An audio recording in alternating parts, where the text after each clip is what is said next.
Of course, from my family, there's the first church. The family is the first church. It's the first church. I grew up in a very happy family. I had 7 siblings. We mingled together. We went to school together. We were brought up in a Christian background and environment. I started serving mass when I was a young boy. Interacting with priests and people who are positive. Who are optimistic, who believe in God. That's how I grew up. My parents were very Catholic, very Christian people, and that's how my faith built up. I went to a Christian school, St. Joseph's College, then Bishop Rogan. So we were formed holistically: intellectual, spiritual, human, pastoral, and physical. I played football. I grew up holistically, and that is what made my faith to be formed. We were taught how to pray, the sacraments, baptism, confirmation, Holy Communion, penance, all the sacraments. We were taught that it's important to have them because they are signs. Sacraments are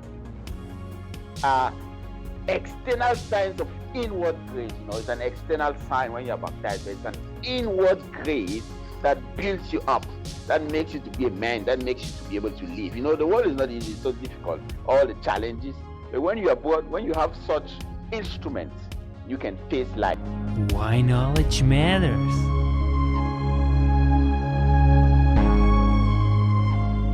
George Nchumbonga, welcome. Thank you, Mr. Yannick. How are you? Really good. I'm so pleased to have you back, and I really love your jacket. Happiness. My father was a headmaster, so he always wore a jacket whenever he went to school, and I learned that from him. That's fantastic. I love it. You really have style. My father's name is Mr. Lekelefac Peter Kunjo. Beautiful. Hopefully, I will meet him one day. Of course. Yeah. Happiness, George. You are an example. You are all the time, at least it seems, happy. What's happiness? Happiness is an expression of God's unconditional love to us. That's how I define happiness. If we don't understand happiness as an unconditional love of God to us, then we'll never be happy. Because He made us, He created us, so we are His creatures.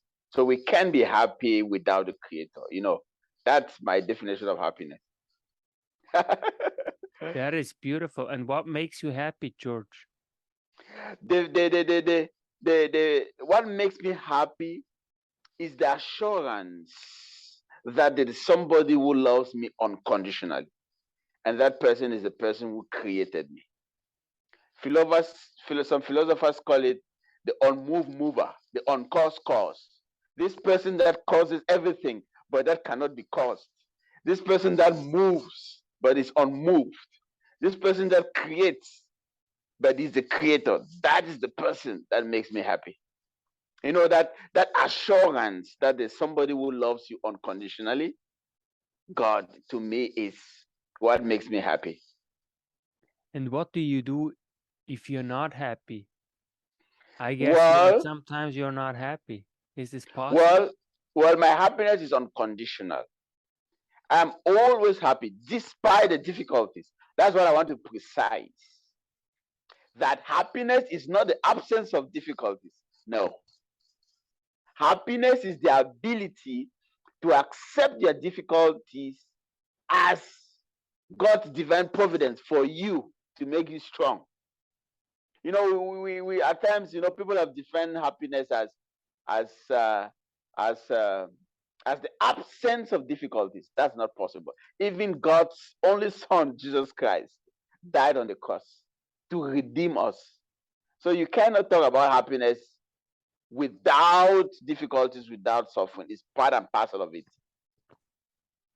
Is there a difference between, according to you, happiness and joy? Of course. Happiness is an expression of of a good moment you have, of a happy time you have, But joy is more powerful. It's more profound. It's more spiritual. It's more of a spiritual gift to be joyful. And both of them come from God, as far as I'm concerned. When we are talking of authentic and genuine happiness and joy, we cannot talk without including the Creator. So actually, there's no big difference between the two. Yeah. How can you? According to me. Yeah, you're a very good example. I'm actually not impressed when it comes to you, but I think for a lot of people, it's a big struggle to be happy and especially to stay happy. How can you stay happy, over a long period of time? This is exactly what I've been saying before, that unless we understand happiness as a gift from God, a grace, when we'll never attain it. If we don't understand happiness as a grace, as coming from God, we'll never be happy. We'll think that drinking, taking drugs makes us happy. That's temporal. It's a temporal pleasure. Temporal. It's not a permanent. If you want to be permanently happy, you have to believe in the Creator who created you. You have to, because He loves you unconditionally. Once you have somebody who loves you unconditionally, then your happiness is unshakable. But when you place your happiness on your girlfriend, on your wife, on your family, they can disappoint you, man. They can disappoint you. And that's why many people are unhappy, because they were in a happy marriage and the wife disappointed them, they divorced, But if you put your happiness and joy on love, which is unconditional, God's love for us is unconditional. It can never change. It's not like the love human beings love you when they need you. When they don't need you, they kick you out. Human beings are not predictable. You can never know what will happen tomorrow. They change like chameleon. You know a chameleon? Have you ever seen a chameleon? Absolutely, yeah. It changes. A chameleon changes colors, Human beings are like that. You can never trust a human being totally, because he might disappoint you. And many people are unhappy, unjoyful because of human beings. They have placed their hopes on human beings whose love is conditional. Human beings love you conditionally. They tell you, I will love you if you do this, if you don't do this, if you don't do that. But God's love for us is unconditional. So my joy, my happiness as George Nchumbonga Lekelefac is unconditional. I don't depend on what people say or think about me. I am more interested on what God knows about, what He knows about me. That's what matters to me, and that's what keeps me joyful all the time. Even if I have difficulties, I don't express it, because I see them as the way. God Himself said, Jesus Himself said, if you want to follow me, take up your cross and follow me. The way to joy and happiness is not an easy way, but if you trust in God, whose love for you is unconditional, because He created you without your permission, then your love and happiness will be unconditional. You always be happy, because your foundation is on solid rock and not on human beings and not on sand that changes with conditions. So my happiness, I am happy, and I express my happiness daily in the way I meet people, the way I treat people, because of God's love for me, because of God's unconditional happiness, which He has given to me. We could almost say, according to you, that happiness is, to a large extent, a choice.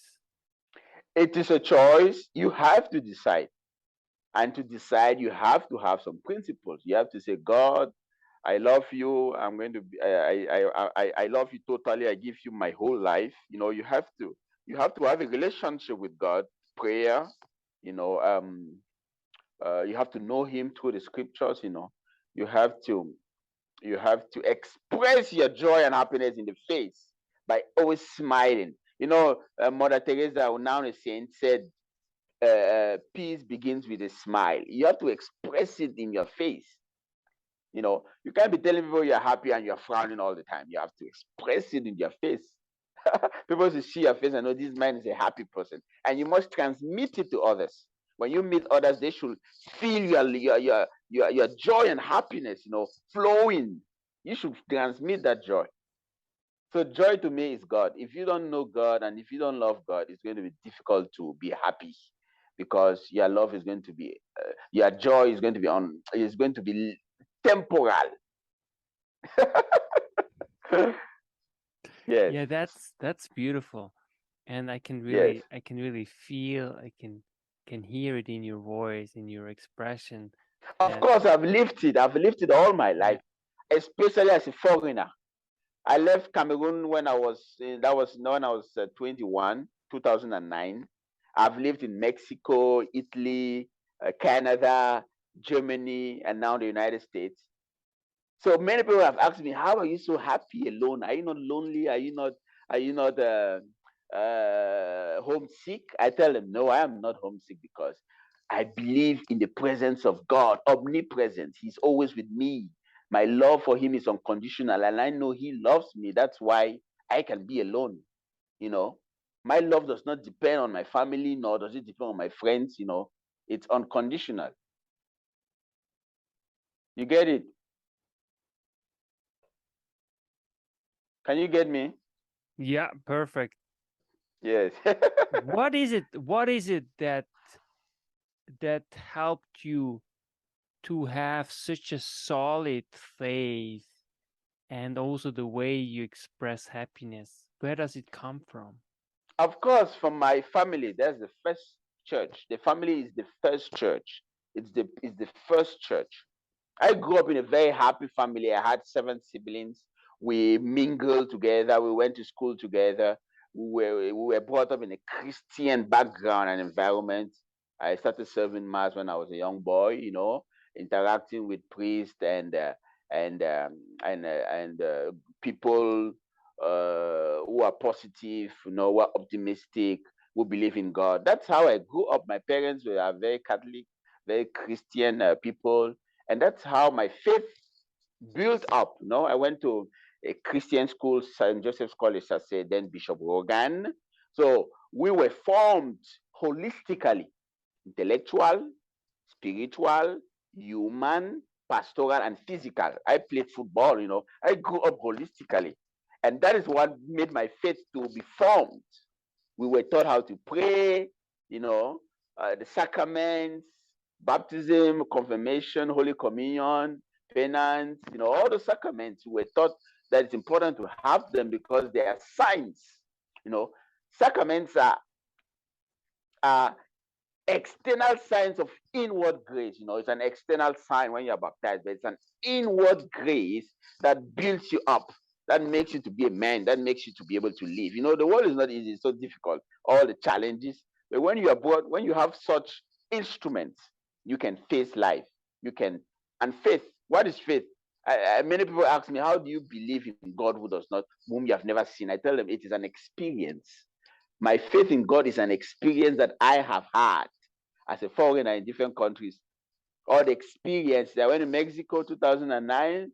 The same day I landed, 2 days later, I bought a bicycle. As I was riding, my portfolio, they call it in Spanish, fell off from the bicycle. In that portfolio, I had $3,000, the money I was going to pay my school fees. I went to Mexico to study Spanish. I had my passport. All my documents got missing. 2 days after I left Mexico. Can you imagine that? I went on my knees. I went to look for it, searched for the place I couldn't find. Went to the police station, complained. They said, "Oh, George, we are so sorry. You will never see that again." Can you imagine that? So I went back to my room and knelt on my knees and told God, "If you truly exist, please make me to find my passport." And after a week, the farmer who picked that passport and the bag brought it back to the university because my identity card was inside. He brought it to the Universidad para Extranjeros. That's where I was studying Spanish. And everything was there, passport, the money, and everything. And I tried to give him some money to compensate him. He said, "No, I can't take your money. You're a foreigner. You need it more." So these are experiences I've had in my personal life that has made me to confirm God's existence. And that has increased my faith. And that has also confirmed my unconditional happiness and joy because God loves me. He loves me and he has taken care of me as a foreigner. I went to Canada, all the experience in Canada and all at St. Paul and St. Paul, So many examples that I can't give you now, but my faith has been groomed by my family members, by my friends. In each country that I go to, the first group that I joined is a choir. When I went to Mexico, the same thing. I joined the choir, the choir of Rafael Giza Valencia. In fact, they were shocked to see me singing. After 1 month, the next they said, "But how did you learn Spanish that you can sing?" But that's how I learned to have faith. You have to be with people who pray, who sing. He who sings praise twice. Same thing in Italy. I went to Italy, I joined the choir. That's how I learned Italian, and that's how I learned how to sing. And it helps you to be a man of faith, praying with people, being happy. You get to meet people, so you can't be happy alone. You need company of good people, but you should know that God is the true source of happiness. You need to pray. What's your advice to someone who doesn't have the faith that you have in order to be happy? What can they do in a practical manner if they are not faithful? Now, logically, let's go philosophically.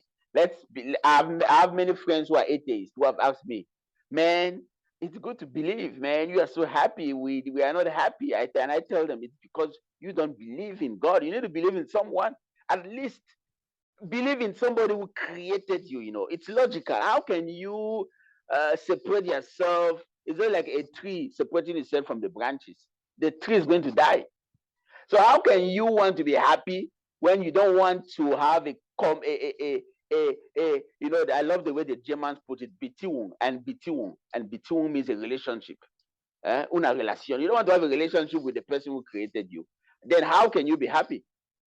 So if you don't want to call that person God, then you can call him the unmoved mover or the uncaused cause, as the philosophers have used. But you need to go back to your roots. You cannot be a tree without going back to your roots, or else you fall. So that's a practical example I'll give to somebody who does not believe in God. I'll tell you, what? Who created you? And I'll give him the example of a tree with branches. You can't be a branch and you don't want to relate with the trees. If you cut the branch, the tree die, the branches die immediately. But the tree continues to grow. So the tree is God, is the creator. While the creature is this person who wants to be happy, but does not want to believe in the creator who created him. So it's not possible. And many of my friends who are atheists, when I went to Mexico, many of them came to me and said, "Man, we are going to try this God of yours. We're going to try." And I tell you, many of them have been baptized and are authentic and genuine Christians. Of course, yes. If they meet a guy like George, I mean, it's hard, I guess, not to. Regardless of whether you're Christian or not, I had friends who were Muslims. I tell them, you know what? Since you believe in Allah, then pray to Allah. There's one God. He can be called Allah. He can be called Yahweh or any. Pray. You cannot be happy without the Creator. You need to go back to your roots. Thank you so much. It's always a pleasure, my friend. And like I told you, it's good to have this powerful relationship with the Creator. If you don't want to call the person God, then call him the Creator, and then you will know that the Creator the creatures cannot be happy without the Creator. The two have to work hand in hand. George Nchumbonga. That's my experience, which I shared to you. Thank you so much, George Nchumbonga. You're most welcome, Mr. Yannick. It's always a pleasure speaking with you. Yeah, that's why knowledge matters.